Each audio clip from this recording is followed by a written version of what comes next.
ある日、僕は友達のたぬきくんと一緒に公園でお菓子を食べていたのだ。たぬきくんが大好きなチョコレートを取り出して一口食べようとしたその瞬間、ハクションと大きなくしゃみをしたのだ。その瞬間、チョコレートがパッと消えてしまったのだ。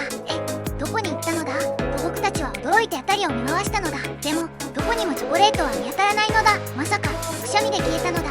おたぬきくんは不思議そうに言ったのだ。すると今度は僕のクッキーがハクションとくしゃみの音で消えてしまったのだ。僕たちは大笑いしながら、くしゃみするたびにお菓子が消えるなんて魔法みたいなのだと話し合ったのだ。結局お菓子は戻ってこなかったけれど、僕たちはその不思議な体験を楽しんだのだ。次の日、学校でその話をすると、みんなもくしゃみで消えるお菓子なんて面白いのだと言って大笑いしたのだ。みんなもお菓子を食べるときはくしゃみに気をつけるのだ。